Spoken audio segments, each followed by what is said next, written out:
start our new chapter from book second, life processes in living organism part 1. ठीक आहे. तर त्यामध्ये काही सुरुवातीला क्वेश्चन्स दिलेले, त्या क्वेश्चन्सचे आन्सर तुम्ही तुमच्या नोटबुक मध्ये लिहून घ्यायचे आहेत आणि त्यानंतर आपण आपल्या पहिल्या टॉपिक पासून सुरुवात करणार आहे. आपला पहिला टॉपिक आहे living organism and life process. ठीक आहे. व्हेरियस ऑर्गन सिस्टम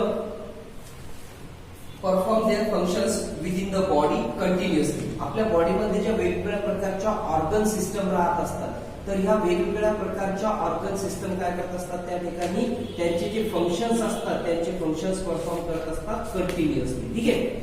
मग आता नेमकं आपल्या बॉडीमध्ये कुठल्या कुठल्या ऑर्गन सिस्टम राहत असतात हे तुम्हाला चांगल्या पद्धतीने माहिती आहे. जसं की समजा आपल्या बॉडीमध्ये त्या ठिकाणी मेन महत्वाची डायजेस्टिव्ह सिस्टम राहत असते, बरोबर. Digestive system. ठीक आहे. त्यानंतर त्या ठिकाणी सर्क्युलेटरी सिस्टम राहत असते, बरोबर. त्यानंतर त्या ठिकाणी थोडक्यात रिप्रोडक्टिव्ह सिस्टम राहत असते, रिप्रोडक्टिव्ह सिस्टीम राहत असते. ठीक आहे. त्याच्यानंतर त्या ठिकाणी थोडक्यात कंट्रोल आणि कोऑर्डिनेशन करण्यासाठी थोडक्यात नर्वस सिस्टम वगैरे सुद्धा काय करते, त्या ठिकाणी आपल्या बॉडीमध्ये कंटिन्युअसली त्यांचं फंक्शन्स परफॉर्म करत असतात, बरोबर. तर आता हे फंक्शन्स परफॉर्म करण्यासाठी थोडक्यात काय आहे की हे फंक्शन्स परफॉर्म करण्यासाठी यांना कशाची आवश्यकता लागत असते, ह्या ऑर्गन सिस्टमला आवश्यकता लागत असते. त्या ठिकाणी there is continuous need of energy. यांना कशाची आवश्यकता लागत असते, त्या ठिकाणी एनर्जीची आवश्यकता लागत असते, बरोबर. मग आता नेमकं या ठिकाणी ही एनर्जी ऑब्टेन करण्यासाठी ऑर्गॅनिझम काय करत असतात, तर ऑर्गॅनिझम इनटेक फूड. ऑर्गॅनिझम काय करत असतात, त्या ठिकाणी थोडक्यात फूडचं इनटेक करत असतात. फूडचं इनटेक केल्याच्या नंतर त्या ठिकाणी फूडमध्ये जे घटक राहत असतात, जसे की न्यूट्रिएंट राहत असतात, समजा त्या ठिकाणी कोणते घटक येतात, कार्बोहायड्रेट्स येतात. कुठले? कार्बोहायड्रेट्स येतात. त्याच्यानंतर त्या ठिकाणी फॅट्स येतात आणि त्यानंतर त्या ठिकाणी थोडक्यात काय आहे, लिपिड्स येतात. These are the main nutrients or main component through which the organism obtain energy for various म्हणजे फॉर व्हेरियस फंक्शन. तर कार्बोहायड्रेट, फॅट्स आणि लिपिड्स हे अशा प्रकारचे घटक असतात की ज्यांच्या मार्फत त्या ठिकाणी ऑर्गॅनिझम म्हणजे हे मेन सोर्स राहत असतात. These are the main sources for energy. Energy यांच्यापासून काय करता येते, त्या ठिकाणी ऑब्टेन करता येते आणि त्या एनर्जीचं ऑब्टेन केल्याच्या नंतर, ती एनर्जी ऑब्टेन केल्याच्या नंतर आपल्या वेगवेगळ्या बॉडीमध्ये असलेल्या ज्या वेगवेगळ्या सिस्टम्स राहत असतात, या सिस्टम त्या ठिकाणी चांगल्या पद्धतीने काय करू शकत असतात, फंक्शन्स करू शकत असतात. ठीक आहे. But along with these nutrients, oxygen is also necessary.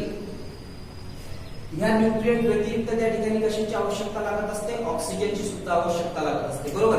Because we know that human and all the higher organism perform aerobic respiration. Human असेल किंवा मग त्या ठिकाणी थोडक्यात बाकीचे हायर ऑर्गॅनिझम असतील, तर हे ऑर्गॅनिझम काय करत असतात, त्या ठिकाणी थोडक्यात एरोबिक रेस्पिरेशन परफॉर्म करतात. कुठलं रेस्पिरेशन? एरोबिक रेस्पिरेशन परफॉर्म करत असतात, बरोबर. And that's why oxygen is also necessary for energy production. आणि म्हणून एनर्जीचं प्रोडक्शन होण्यासाठी ऑक्सिजन सुद्धा काय राहत असतो, त्या ठिकाणी आवश्यक राहत असतो, बरोबर. मग आता आपण काय करतो, सुरुवातीला त्या ठिकाणी थोडक्यात काय होत असते की आपली डायजेस्टिव्ह सिस्टम मार्फत त्या ठिकाणी आपण जे कॉम्प्लेक्स ऑर्गॅनिक फूड असतो त्याला सिंपल सोल्युबल सबस्टन्स मध्ये कन्वर्ट करतो. हे झालं डायजेस्टिव्ह सिस्टमचं काम. ठीक आहे. त्यानंतर त्या ठिकाणी थोडक्यात डायजेस्टिव्ह सिस्टमचं फंक्शन झाल्याच्या नंतर डायजेस्टिव्ह सिस्टम म्हणजे थोडक्यात जे डायजेस्टेड फूड असते, तर डायजेस्टेड फूडला त्या ठिकाणी थोडक्यात काय केल्या जात असते, ऍब्झॉर्ब केल्या जात असते. Digested food is absorb by the blood. आपलं जे ब्लड असते तर त्या ब्लड मार्फत त्या ठिकाणी डायजेस्टिव्ह फूड काय केलं जात असते, ऍब्झॉर्ब केलं जात असते. ठीक आहे. Here bloods concern with the circulatory system. Blood कशाशी संबंधित राहत असते, आपल्या सर्क्युलेटरी सिस्टमशी संबंधित राहत असते, बरोबर. मग अशा टायमाला त्या ठिकाणी जे ब्लड राहत असते ते ब्लड काय करते, त्या ठिकाणी प्रोव्हाइड दॅट न्यूट्रिएंट्स. जे न्यूट्रिएंट्स असतात, जसं की समजा त्या ठिकाणी कार्बोहायड्रेटचं कन्व्हर्जन ग्लुकोज मध्ये, फॅटचं फॅटी ऍसिड मध्ये, लिपिड मध्ये, बरोबर. तर हे असे घटक त्या ठिकाणी थोडक्यात काय करतात, ब्लड मार्फत ऍब्झॉर्ब केले जात असतात. And blood provides it to every cell of the body. ते आपल्या बॉडीच्या त्या ठिकाणी थोडक्यात काय करत असते, प्रत्येक सेलला provide with every cell of the body. आपल्या बॉडीच्या प्रत्येक सेलला काय करत असते, त्या ठिकाणी प्रोव्हाइड करत असते, बरोबर. आता या ठिकाणी थोडक्यात आपल्या बॉडीच्या सेलला कशाचं प्रोव्हिजन झालेलं त्या ठिकाणी न्यूट्रिएंट्स घटकाचं, म्हणजे बॉडीच्या सेलला न्यूट्रिएंट्स घटक भेटले की ज्याच्यापासून त्या ठिकाणी थोडक्यात बॉडी काय करणार, म्हणजे बॉडीमधल्या सेल काय करणार, एनर्जी प्रोड्यूस करणार, बरोबर. मग आता this energy is harvested by the mitochondria. ही एनर्जी कशा मार्फत हार्वेस्टेड केल्या जात असते त्या ठिकाणी, मायटोकॉन्ड्रिया मार्फत हार्वेस्टेड केल्या जात असते, बरोबर. You know that mitochondria is often called as powerhouse of the cell. त्याला त्या ठिकाणी काय म्हणलं जात असते, powerhouse of the cell असं म्हणत असतं, बरोबर.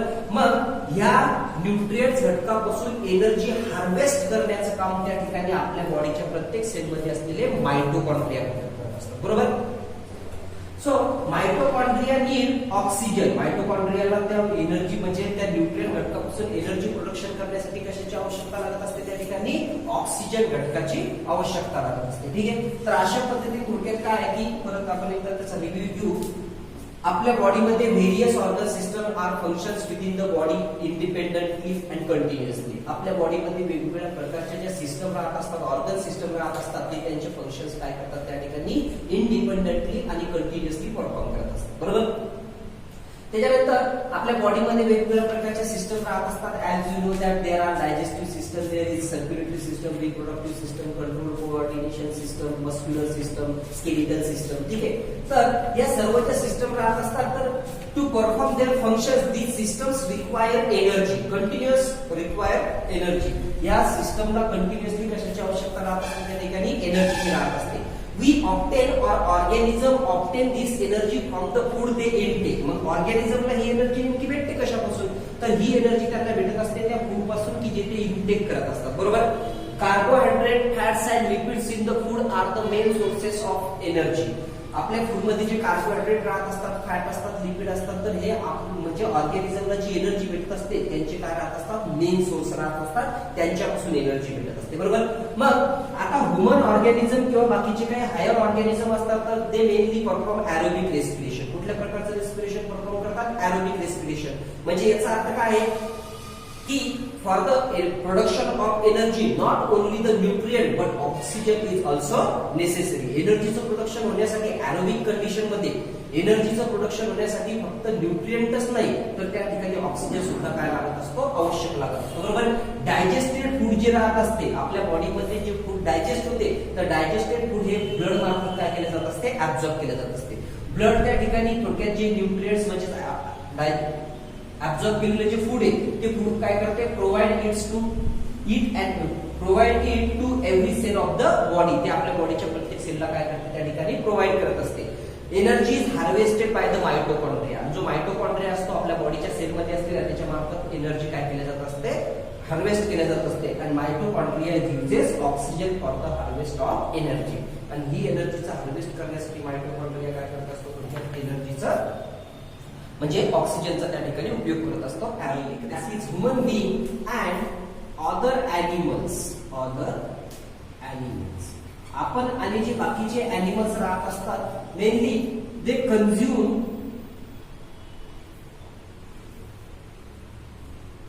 Food prepared by plants. तर आता आपल्याला माहिती आहे की प्लांट्स अशा प्रकारचे येतं की त्या ठिकाणी थोडक्यात अशा प्रकारचे लिव्हिंग ऑर्गॅनिझम येतं की जे काय करत असतात त्या ठिकाणी थोडक्यात ऑटोट्रॉप्स येतात. That they can produce there own food. ते स्वतःचं फूड स्वतः काय करू शकतात, प्रोड्यूस करू शकतात. And we know the reactions और we know the process through which the plant synthesize their food is called as photosynthesis. ही प्रोसेस अशा प्रकारची राहत असते की प्लांट याच्यामध्ये काय करतात त्या ठिकाणी इनऑर्गॅनिक अशा प्रकारच्या घटकापासून म्हणजे कार्बन डायऑक्साईड पासून, वॉटर पासून त्यांच्यामध्ये जे क्लोरोफिल असतात आणि त्या क्लोरोफिलच्या मदतीने ते सनलाईटला ऍब्झॉर्ब करतात आणि त्याच्यापासूनच त्या ठिकाणी थोडक्यात काय तयार होत असते, एनर्जी फॉर्म होत असते. ठीक आहे, जसं म्हणजे त्याच्यापासून त्या ठिकाणी फूड फॉर्म होत असते. जसं की त्याच्यापासून ग्लुकोज म्हणजे फूड फॉर्म होत असते. त्याच्यानंतर त्या ठिकाणी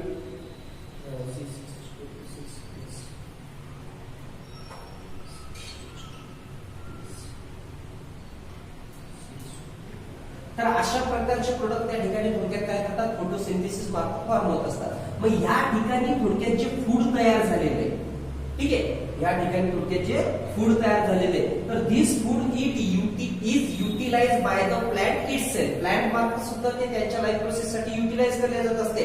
and the rest of the food, म्हणजे राहिलेलं जे फूड राहत असते, तर ते राहिलेलं फूड त्या ठिकाणी थोडक्यात प्लांट काय करत असतात, स्टोअर्स करत असतात. कशाच्या स्वरूपात? फ्रुट्सच्या स्वरूपात स्टोअर करत असतात, रूट्सच्या स्वरूपात स्टोअर्स करत असतात, लीफच्या स्वरूपात स्टोअर्स करत असतात, आणि स्टेम्स घटकाच्या स्वरूपात सुद्धा काय केले जात असते, स्टोअर्स केले जात असते. बरोबर. आपण त्या ठिकाणी थोडक्यात फ्रुट्स, त्याच्यानंतर काही प्लांटच्या बाबतीमध्ये आपण त्यांचे रूट्स कन्झ्युम करत असतो, काही प्लांटच्या बाबतीत म्हणजे जसं की व्हेजिटेबल्स आहेत त्यांच्यापासून आपण लीव्स कन्झ्युम करत असतो, स्टेम घटकापासून सुद्धा त्या ठिकाणी थोडक्यात काय भेटत असते, आपल्याला फूड भेटत असते. बरोबर. आता ह्या फूड मध्ये त्या ठिकाणी थोडक्यात वेगवेगळ्या प्रकारचे न्यूट्रिएंट्स राहत असतात, जसं की याच्यामध्ये कार्बोहायड्रेट राहत असतात, प्रोटीन्स राहत असतात, फॅट्स राहत असतात, व्हिटॅमिन्स राहत असतात आणि मिनरल्स राहत असतात. बरोबर. मग प्रश्न अशा प्रकारचा आहे, फ्रॉम म्हणजे कार्बोहायड्रेट असतील, प्रोटीन असतील, व्हिटॅमिन असतील, फॅट असतील, मिनरल असतील, तर हे घटक मेनली आपल्याला कोणत्या फूड पासून भेटत असतात. बरोबर. तर जनरली जर आपण एक विचार केला तर जे कार्बोहायड्रेट घटक असतात, तर कार्बोहायड्रेट घटक आपल्याला त्या ठिकाणी थोडक्यात कुठल्या घटकापासून भेटत असतात, कार्बोहायड्रेट आपल्याला वेट पासून भेटत असतात. बरोबर. त्यानंतर त्या ठिकाणी थोडक्यात कार्बोहायड्रेट आपल्याला व्हेट पासून भेटतात. एक दुसरी गोष्ट जे राईस असते त्याच्यापासून आपल्याला कार्बोहायड्रेट भेटत असतात, पोटॅटो पासून आपल्याला कार्बोहायड्रेट भेटत असतात, सायबो म्हणजे जो साबुदाणा असतो त्याच्यापासून आपल्याला कार्बोहायड्रेट भेटत असतात. ठीक आहे. त्याच्यानंतर त्या ठिकाणी थोडक्यात जे फॅट्स असतील, तर फॅट्स जनरली थोडक्यात जे ऑइली सीड राहत असतात, तेलबिया, सोयाबीन. बरोबर.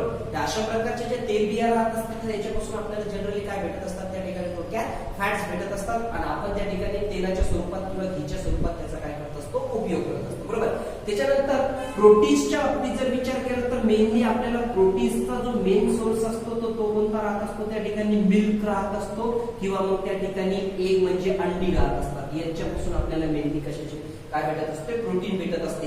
याच्या व्यतिरिक्त आपल्याला प्रोटीन थोडक्यात आपले जे पल्सेस म्हणजे ज्या वेगवेगळ्या डाळी असतात, बरोबर, तर यांच्यापासून सुद्धा आपल्याला काय करत असते, त्या ठिकाणी थोडक्यात प्रोटीन भेटत असतात. ठीक आहे. नंतर विटॅमिन्स आणि मिनरल्सच्या बाबतीत जर विचार केला तर we obtain vitamins and minerals mainly from fruits and vegetables. ठीक आहे. तर आपल्याला जास्तीत जास्त त्या ठिकाणी थोडक्यात जे विटॅमिन्स असतात किंवा मग त्या ठिकाणी जे मिनरल्स राहत असतात, तर हे विटॅमिन्स आणि मिनरल्स आपल्याला मेनली कशापासून भेटत असतात, त्या ठिकाणी फ्रुट्स घटकापासून भेटत असतात, आणि व्हेजिटेबल्स घटका जे लिफी व्हेजिटेबल पालेभाज्या राहत असतात. ठीक आहे. तर फ्रुट्स आणि लिफी व्हेजिटेबल पासून मेनली आपल्याला विटॅमिन्स भेटत असतात ऍज वेल एज मिनरल्स भेटत असतात. ठीक आहे. त्याच्यानंतर त्या ठिकाणी थोडक्यात काही म्हणजे फिश घटक राहत असतो, मीठ वगैरे अशा प्रकारचे घटक असतात, तर याच्यापासून सुद्धा आपल्याला त्या ठिकाणी फॅट वगैरे किंवा विटॅमिन्स आणि मिनरल्स काय करत असतात, प्रोव्हाइड करत असतात. ठीक आहे. तर अशा प्रकारे थोडक्यात आपण काय करत असतो, त्या ठिकाणी आपल्या फूडसाठी आपण दुसऱ्यावरती डिपेंड आहे. That's why animal, most of the animals are heterotrophs. ते हेट्रोट्रॉफ्स राहत असतात. बट प्लांट्सच्या बाबतीमध्ये जर बघितलं तर they are autotrophs. They synthesize their own food by the process photosynthesis. Photosynthesis मध्ये ते काय करतात, इनऑर्गॅनिक घटक म्हणजे कार्बन डायऑक्साईड, वॉटरचा उपयोग करत असतात. क्लोरोफिलच्या मदतीने सनलाइटला ऍब्झॉर्ब करतात. त्याच्यानंतर कार्बन डायऑक्साईड, वॉटरचा जो मॉलिक्यूल असतो त्याचं स्प्लिटिंग होते. हायड्रोजन कार्बन डायऑक्साईडला त्या ठिकाणी रिड्यूस करत असतो, आणि oxygen as a by product म्हणून त्या ठिकाणी थोडक्यात काय करत असतो, बाहेर पडत असतो. ठीक आहे. तर अशा पद्धतीने प्लांट त्या ठिकाणी काय प्रोड्यूस करतात, फूड प्रोड्यूस करतात. बरोबर. ते त्यांच्या बॉडीसाठी म्हणजे त्यांच्या लाईफ प्रोसेससाठी फूड वापरतात. बाकीचं रेस्ट ऑफ द फूड त्या ठिकाणी स्टोअर करून ठेवतात, सीडच्या स्वरूपात, फ्रूटच्या स्वरूपात, रूटच्या स्वरूपात, लीफच्या स्वरूपात, किंवा मग त्या ठिकाणी स्टेमच्या स्वरूपात. ठीक आहे. नंतर आपण ते फूड त्या ठिकाणी काय करत असतो, कन्झ्युम करत असतो. त्या फूड पासून आपल्याला त्या ठिकाणी वेगवेगळ्या प्रकारचे न्यूट्रिएंट्स म्हणजे कार्बोहायड्रेट भेटतात, फॅट भेटतात, विटॅमिन्स, प्रोटीन्स, मिनरल्स वगैरे अशा प्रकारचे घटक काय करत असतात, त्या ठिकाणी भेटत असतात. आणि मेनली आपल्याला कार्बोहायड्रेट कोणत्या घटकापासून भेटत असतात, गहू असेल, ज्वारी असेल, त्याच्यानंतर तांदूळ असेल, त्याच्यानंतर साबुदाणा असेल, त्याच्यानंतर थोडक्यात जे पोटॅटो वगैरे असतील, तर these are the main sources of carbohydrate. Fats आपल्याला जनरली घी वगैरे, ऑइल वगैरे असते यांच्यापासून भेटत असते, मिल्क पासून पण भेटत असते. ठीक आहे. त्याच्यानंतर proteins milk is the main source of protein. Main source किंवा जास्तीत जास्त असलेला सोर्स लार्जेस्ट सोर्स जर होत असेल तर तो मिल्क आहे. त्याच्या व्यतिरिक्त एक घटक असतो त्याच्यापासून प्रोटीन भेटत असतात आणि ज्या पल्सेस असतात त्या पल्सेस घटकापासून सुद्धा आपल्याला काय मिळतात त्या ठिकाणी प्रोटीन्स भेटत असतात. And we obtain vitamins and minerals mainly from fruits and vegetables. आपल्याला विटॅमिन्स आणि मिनरल्स मेनली कशापासून भेटत असतात त्या ठिकाणी फ्रुट्स अँड व्हेजिटेबल्स पासून काय करत असतात. तर आता तुम्हाला पेज नंबर 12 वरती जे क्वेश्चन्स दिलेले आहेत ते क्वेश्चनचे आन्सर काय करायचे तुमच्या कॉपीमध्ये राईट डाऊन करायचे. ठीक आहे. पहा पहिला क्वेश्चन आहे how are the food stuffs and their nutrients contents useful for body. जे फूड स्टफ्स असतात आणि त्याच्यामध्ये असलेले जे न्यूट्रिएंट्स असतात ते आपल्या बॉडीसाठी युजफुल कसे येतात आपण याच्यामध्ये डिस्कस केलेले आहेत. Carbohydrate, fats, lipids are the main sources for energy. Proteins are the body building material म्हणजे बॉडी बिल्डिंग न्यूट्रिएंट. प्रोटीन पासून आपली बॉडी बिल्डअप होत असते. ठीक आहे. आपल्या बॉडीची ग्रोथ होत असते. त्याच्यानंतर त्या ठिकाणी थोडक्यात vitamins and minerals are the protective nutrients. ते आपल्या बॉडीसाठी प्रोटेक्टिव्ह न्यूट्रिएंट्स राहत असतात. कुठल्याही प्रकारच्या विटॅमिन्सची किंवा मिनरल्सची आपल्या बॉडीमध्ये जर कमतरता असेल तर त्याच्यामुळे वेगवेगळ्या प्रकारचे आजार वगैरे त्या ठिकाणी होऊ शकत असतात आणि म्हणून हे आपल्या बॉडीचं एक प्रकारे प्रोटेक्शन करत असतात आजारांपासून. त्या विशिष्ट प्रकारच्या आजारांपासून आपल्याला दूर ठेवत असतात. जसं की आता समजा विटॅमिन ए आहे की ज्याला आपण रेटिनॉल म्हणतो. त्याची जर विटॅमिन ए ची जर बॉडीमध्ये कमतरता असेल तर that person may suffer from night blindness. तर अशा व्यक्तीला त्या ठिकाणी राखणदळेपणा वगैरे काय करू शकतो निर्माण होऊ शकत असतो. Due to the deficiency of vitamin D. Vitamin D ची जर कमतरता असेल तर त्या ठिकाणी स्कर्वी सारखा आजार होऊ शकत असतो. बरोबर. म्हणजे हे आपल्या बॉडीचे एक प्रकारचे प्रोटेक्शन करणारे काय राहत असतात त्या ठिकाणी न्यूट्रिएंट्स राहत असतात. बरोबर. त्याच्यानंतर what is the importance of balance diet for body. आपल्या बॉडीसाठी त्या ठिकाणी बॅलन्स डाएटचं काय इम्पॉर्टन्स आहे. बरोबर. तर balance diet is such a diet which provide nutrients which provide essential nutrients or nutrients for various functions of the organ system. Balance diet अशा प्रकारचं राहत असते की जे आपल्याला सफिशियंट अमाऊंट मध्ये ज्या प्रमाणात पाहिजे त्या प्रमाणामध्ये आपल्याला त्या ठिकाणी थोडक्यात काय प्रोव्हाइड करत असते न्यूट्रिएंट प्रोव्हाइड करत असते. ठीक आहे. जसं की आपल्या बॉडीला कंटिन्युअसली एनर्जीची आवश्यकता असते. कार्बोहायड्रेट आपल्या बॉडीमध्ये आपल्या अन्नामध्ये आपल्या आहारामध्ये जास्त असले पाहिजे. प्रोटीन आपल्या अन्नामध्ये विशिष्ट प्रमाणामध्ये असलेच पाहिजे. ठीक आहे. जसं की आता समजा कार्बोहायड्रेटच्या बाबतीत जर विचार केला तर आपण काय करत असतो त्या ठिकाणी we get 4 kilo energy per gram of carbohydrate. आपल्याला एका ग्रॅम कार्बोहायड्रेट पासून 4 किलो कॅलरी एवढी एनर्जी मिळत असते. बरोबर.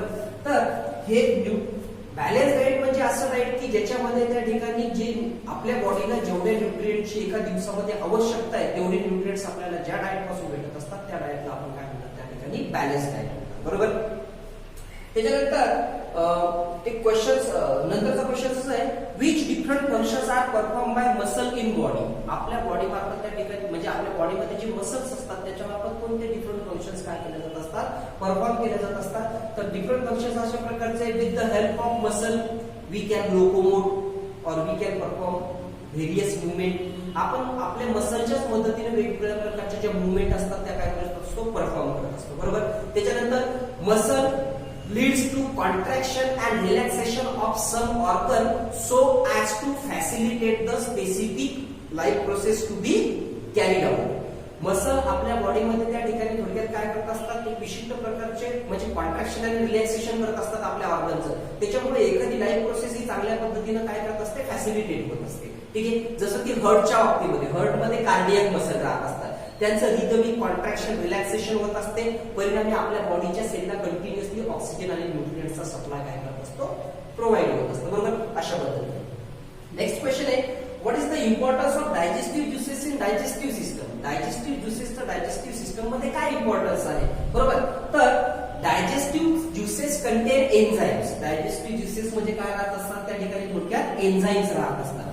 हे एन्झाइम्स अशा प्रकारचे राहत असतात. Enzymes are the biological catalyst. Enzymes काय राहत असतात त्या ठिकाणी बायोलॉजिकल कॅटलिस्ट राहत असतात. आणि कॅटलिस्ट म्हणजे काय आहे की जे रिएक्शनचा स्पीड वाढवतात. डायजेशन म्हणजे आपल्या बॉडीमध्ये घडणाऱ्या एक प्रकारच्या रिएक्शन्स येतात. कशा रिएक्शन्स येतात जसं की आता समजा आपल्या तोंडामध्ये आपण फूड घेतला त्या फूड मध्ये काय राहत असतात स्टार्च असतात. स्टार्च आपल्या ब्लड मार्फत ऍब्झॉर्ब केले जात नाही म्हणून स्टार्चला डायजेस्ट करावं लागते त्याला बदलावं लागते. कशामध्ये माल्टोज मध्ये. कशामध्ये बदलावं लागते माल्टोज मध्ये. आणि माल्टोज मध्ये बदलण्यासाठी थोडक्यात डायजेस्टिव्ह ज्यूस म्हणजे आपली जी सलायवा असते त्याच्यामध्ये एक एन्झाईम राहत असते, त्याला आपण सलायवरी अॅमिलेज म्हणतो. सलायवरी अॅमिलेज काय करते, स्टार्चला त्या ठिकाणी माल्टोज मध्ये बदलते, म्हणजे याचा अर्थ काय व्हायला, डायजेशन व्हायला, बरोबर. अशा पद्धतीने डायजेस्टिव्ह ज्युसेस मध्ये एन्झाईम राहत असतात, which speed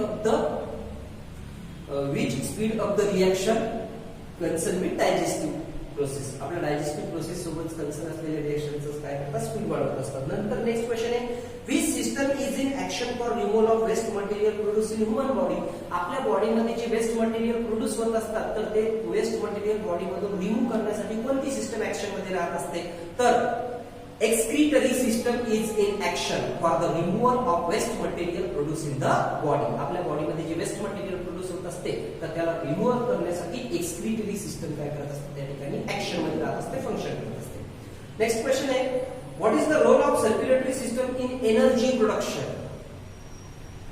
it is only due to circulation process that cell obtain nutrient and oxygen for the production of energy. Circulatory system मार्फत म्हणजे ब्लड मार्फतच सेलला न्यूट्रिएंट प्रोव्हाइड केले जात असतात, ऑक्सिजन प्रोव्हाइड केले जात असतात आणि त्याचमुळे एनर्जी काय करत असते, प्रोड्यूस होत असते, नाही तर प्रोड्यूस होऊ शकणार नाही. ठीक आहे. त्यानंतर the last question is, how are the various processes occurring in human body control in how many ways. आपल्या बॉडीमध्ये जे वेगवेगळ्या प्रकारच्या प्रोसेस राहत असतात तर त्या कशा पद्धतीने कंट्रोल केल्या जात असतात आणि किती मार्गांनी कंट्रोल केल्या जात असतात. ठीक आहे. I am asking you to solve this questions. हा क्वेश्चन तुम्ही सॉल्व्ह करायचा आहे. ठीक आहे.